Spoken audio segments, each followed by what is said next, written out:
Não gosto não. Pronto, então agora vai. Agora então começa. Eu gosto de mim. Vai? Vai. Eu gosto de mim. Pronto. Pode largar, Cláudia.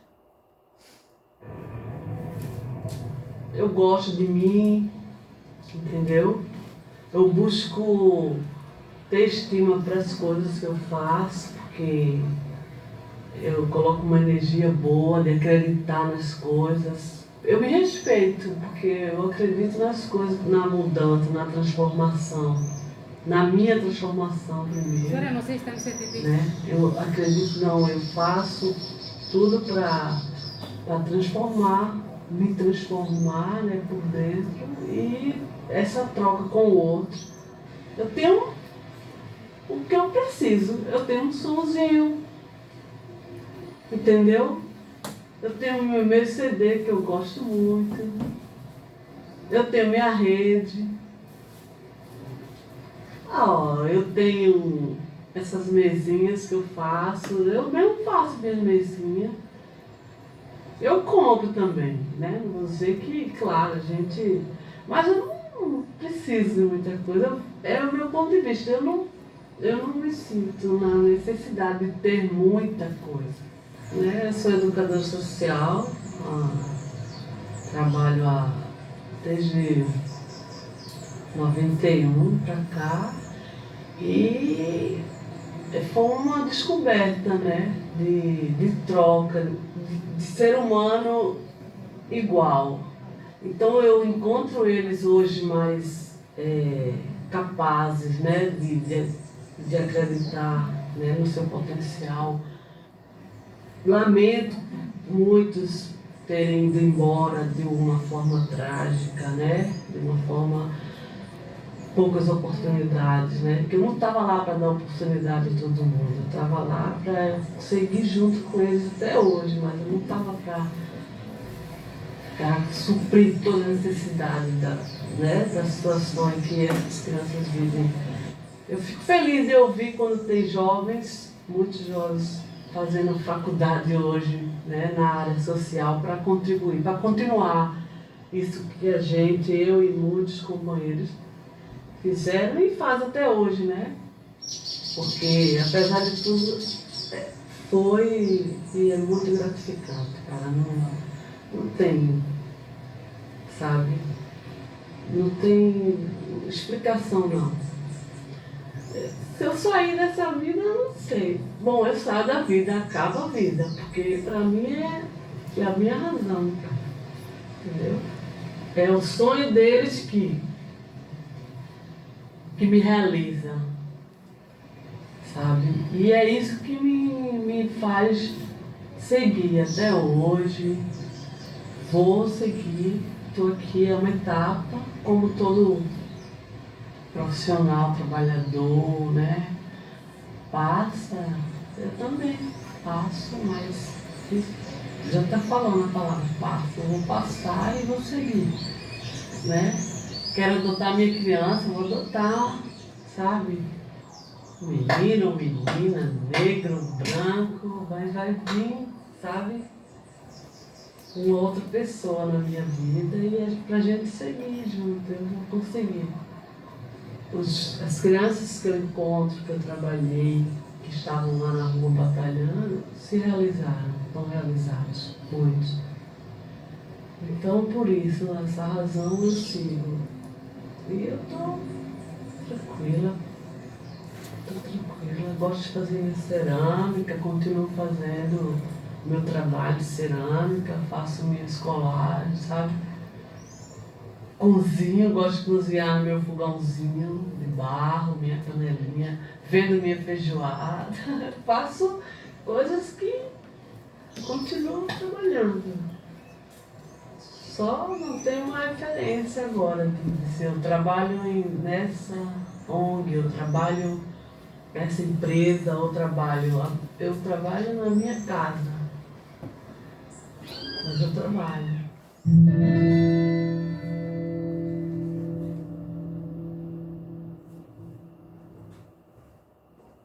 Estava mais que na hora, né, das mulheres terem os mesmos direitos do que os homens, assim.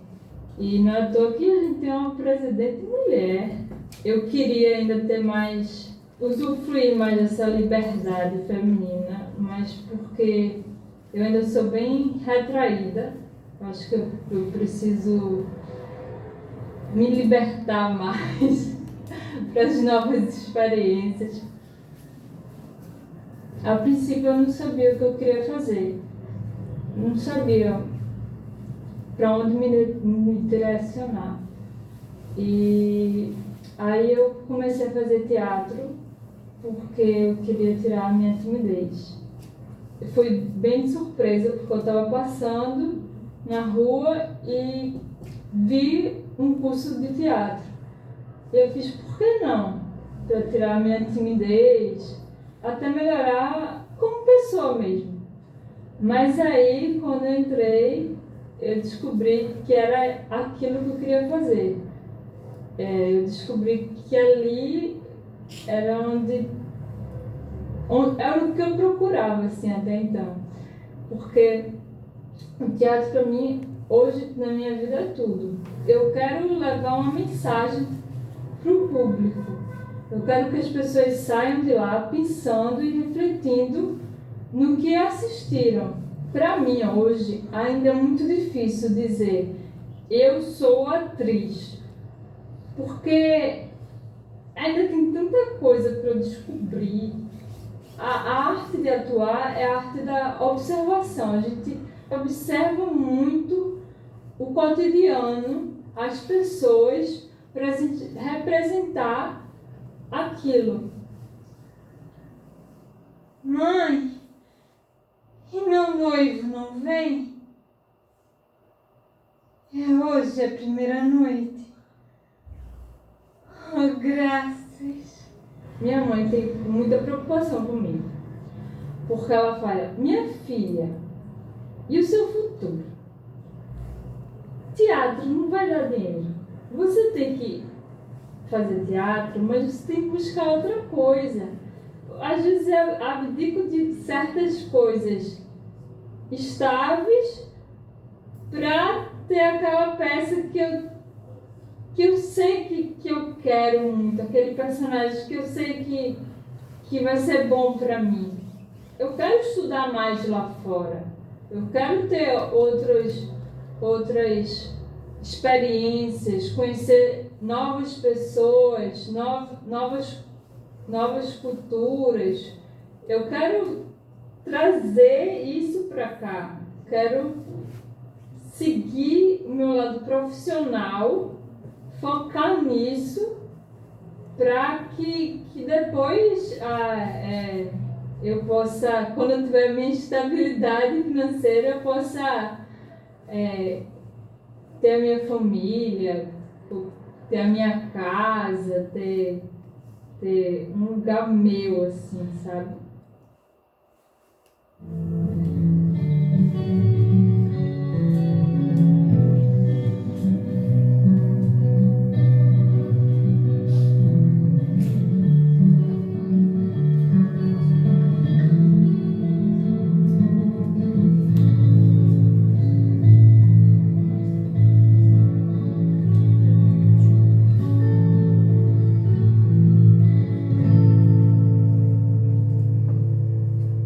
Participei das direções, dos primeiros afoxés aqui de Pernambuco, participei de maracatus, de baque virado, toquei, sou uma das primeiras mulheres a tocar percussão aqui em Pernambuco. Né? Fui uma das primeiras a tocar maracatu, porque não podia tocar, existia uma certa intolerância, né, para as mulheres tocarem as alfaias, os tambores de maracatu, e a gente conseguiu romper isso, né? Eu toquei em diversos maracatus aí, e depois os cocos, né, até o próprio coco de umbigada. Bom, esse coco vem do século passado, vem da herança familiar do meu marido.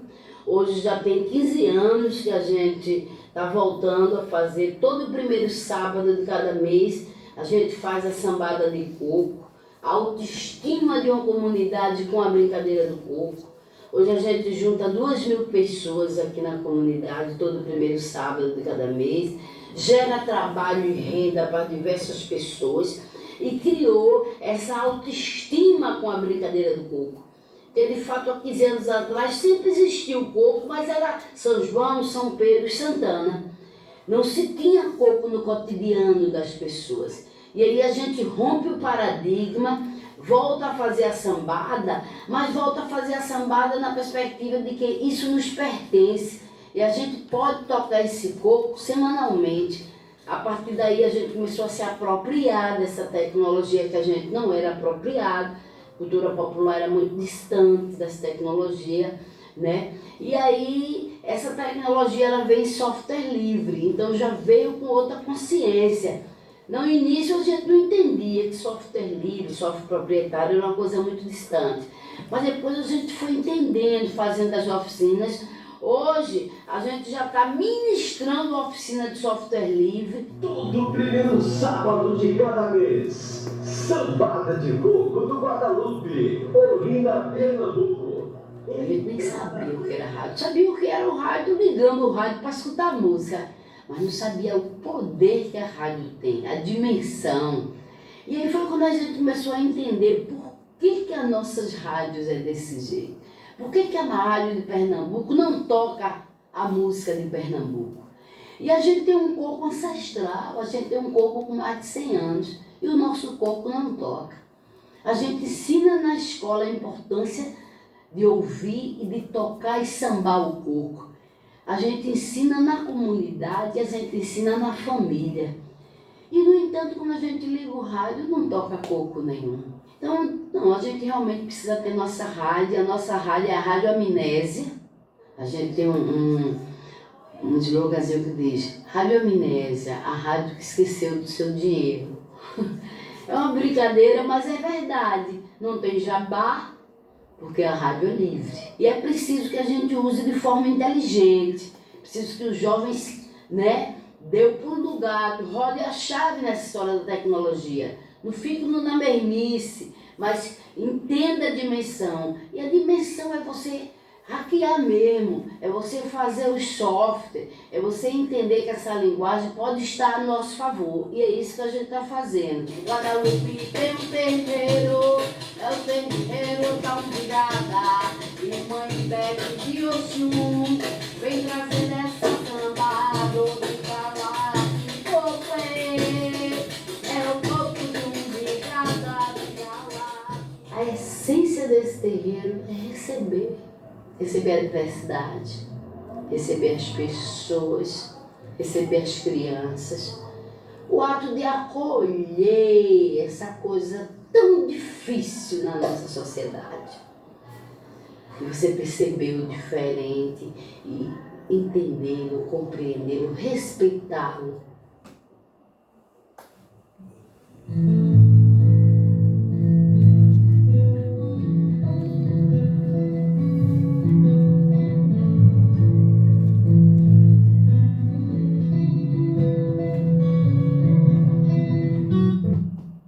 Começar de novo.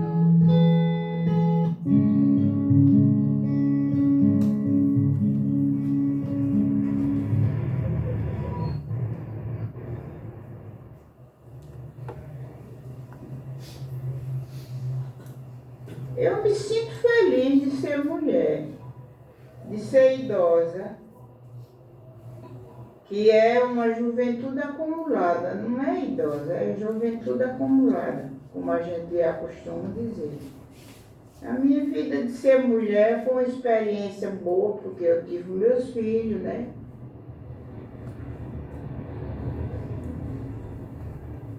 Quando eu estava com 16 anos, conheci uma pessoa e fui morar com ele.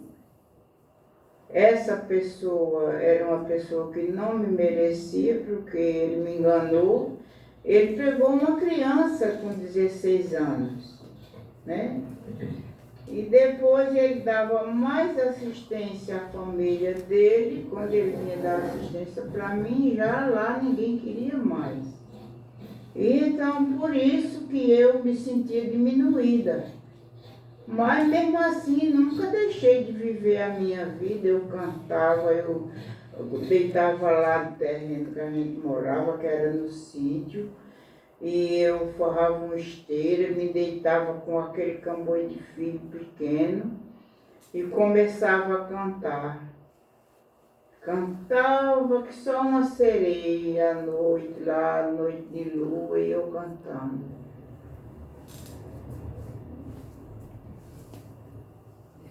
Vivi 42 anos com ele, tive 11 filhos e continuei trabalhando, não deixei de trabalhar, né? E depois a gente separou, eu fiquei só nessa tragédia. Aí entrei numa depressão que fiquei pensando o que era que ia fazer. Apareceu uma amiga e me convidou para eu fazer parte de um grupo de idosos, e eu estou lá até hoje e me sinto muito bem, porque lá eu sou bem acolhida, lá eu danço, lá eu canto, lá eu brinco, lá eu bordo, lá eu pinto e faço parte de tudo um pouquinho. Estudo, que eu não teve direito a estudar. 4 minutinhos de bola. Bolinha. Casinho. Me digam o aumentativo de chupeta. Chupetão. É um chupeta bem? Não, ser mulher é bom demais. É bom. Desde que a gente saiba viver a vida da gente. Porque nem toda pessoa sabe ser, né? Às vezes a gente diz assim, ah, fulano não sabe nem ser mulher. E é mesmo. É a coisa mais certa do mundo. Não sabe ser mesmo não, porque às vezes estraga coisas boas que tinha para fazer pela vida e joga tudo fora, né?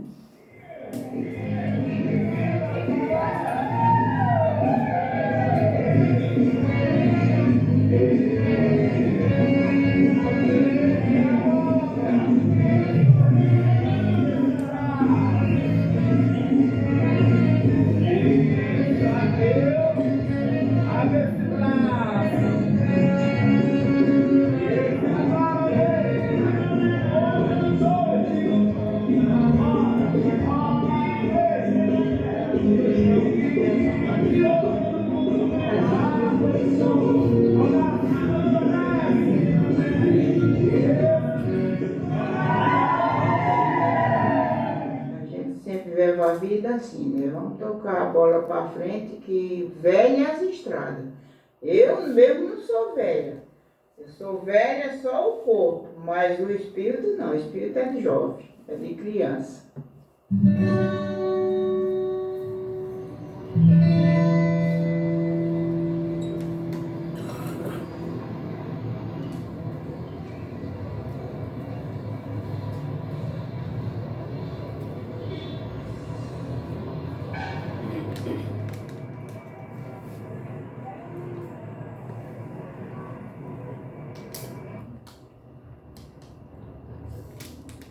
Terminei o ano passado, em 2011, e estava pretendendo fazer vestibular, para vestibular esse ano, mas eu não tinha muitas condições de pagar o pré-vestibular ou isolada, e decidi trabalhar. E quando eu comecei a trabalhar foi que eu descobri que estava grávida, e agora mudou, né? Que agora, ano que vem, o bebê vai pensar muito em mim, eu vou ter que passar um tempo sem estudar. Eu descobri porque minha menstruação na casa, ela é sempre certa, é 19 ou 20. E quando foi de 16, eu já comecei a sentir cólica, muitas cólicas. E eu comecei me preparando já, né? E chegou de 19, 20, 21, 22, enfim. Atrasou 10 dias e eu com muita cólica. Eu não pensava que poderia estar grávida. pelo fato da cólica, que eu não sabia. Mas depois eu pesquisei e descobri que a mulher pode ter cólica porque é quando o útero dela está dilatando. Então, foi quando eu decidi fazer o exame de farmácia e comuniquei ao meu noivo e fui na casa dele, fiz o exame de farmácia e a gente viu que deu positivo. E, assim, acho que pra ele foi mais chocante, assim, acho que pelo fato de pensar que ia mudar muita coisa. E eu disse a ele que nada ia mudar e pra mim não foi tanto choque, acho que pelo fato de mim ser mulher, o meu sonho era ser mãe, não agora, porque eu pretendo estudar e construir o meu futuro e depois que eu tivesse estabilizada, eu ia ter os meus filhos, casar, ter os meus filhos. Mas como isso aconteceu agora, então eu e ele agora estamos muito felizes. Minha família também, a família dele, estão dando meu apoio. Como eu tenho amigas que o pai colocou pra fora, o namorado deixou, enfim. E no meu caso não, no meu caso, graças a Deus, a família do meu noivo, meus pais, que pra mim é o essencial. Depois que eu consegui a licença maternidade, vou ter o bebê, eu vou dar, lógico que ele vai precisar muito de mim nos primeiros meses, mas depois eu tenho que seguir em frente, né? Correr atrás dos meus estudos, eu não posso parar. Eu me arrependi em momento algum, tô sentindo uma barriga, né? Cada dia tá ficando maior, cada dia eu tô me surpreendendo, cada manhã que eu acordo, ela tá maior, isso me deixa muito feliz.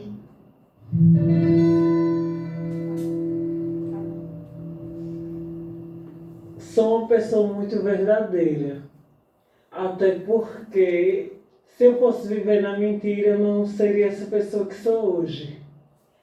Comecei a me sentir mulher na infância, quando minha mãe começava a se arrumar para ir para o trabalho e eu ficava só admirando. Quando ela saía, eu corria para pegar um pano de prato para amarrar na cabeça para dizer que eram os cabelos longos, vestir as roupas e as sandálias dela.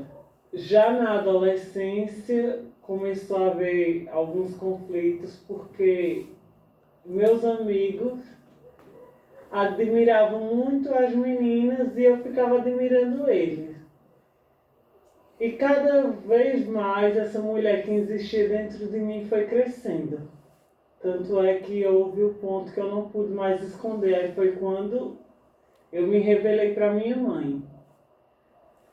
Só que minha mãe não queria que eu me vestisse de mulher. Aí eu comecei, escondido dela, tomar hormônio para essa mulher ir se aperfeiçoando.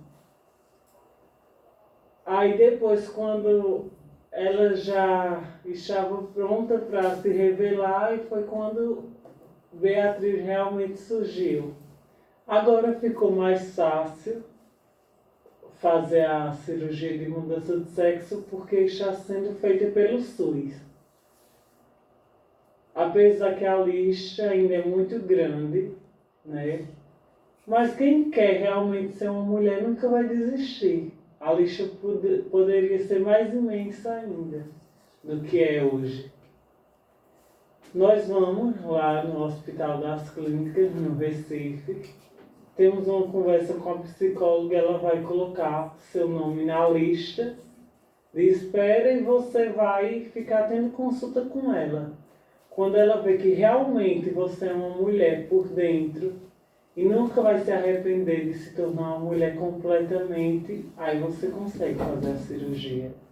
Sou uma pessoa muito assediada. Às vezes fico me perguntando por quê.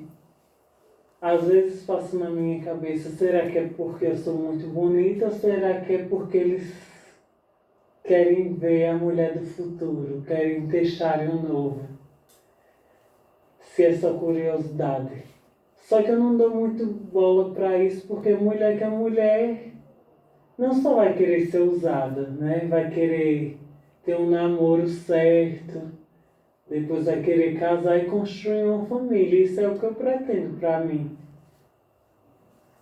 Eu ficava me perguntando como será a minha aceitação, né? Principalmente com mulheres. Será que realmente elas vão se abrir para mim?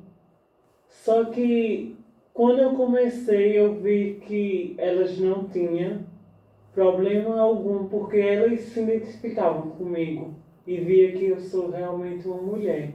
E depois desse emprego que eu estou trabalhando agora, eu me identifiquei muito. E como eu já tinha falado, que eu me preocupo muito com o próximo, próximo ano eu vou fazer faculdade de serviço social.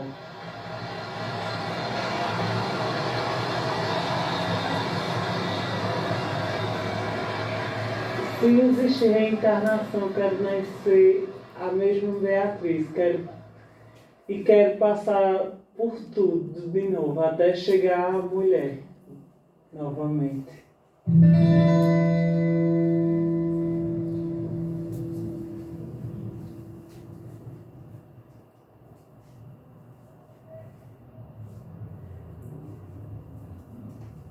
Eu me considero uma mulher batalhadora, uma desbravadora, né?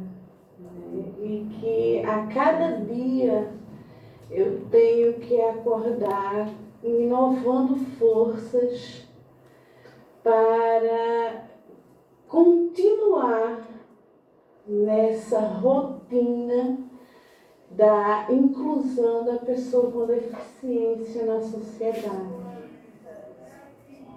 Só um minuto só. É que a gente se deu. Procuro me policiar todos os dias em como melhor fazer para que eles se sintam pessoas. Nós buscamos prepará-los para a vida, para o dia a dia, porque a gente tem que ensinar de tudo: a higiene pessoal, a alimentação, o cuidado com a roupa, com o físico. Eu busco sempre ajudar, tanto eles como os familiares. O trabalho da Pordeb é um trabalho mais social, um trabalho que busca mesmo esta inclusão, essa entrada desta pessoa na sociedade com o respeito que ela merece, com o destaque que ela merece, olhando as suas habilidades e suas potencialidades e não só os seus limites. Com o passar do tempo, eu senti também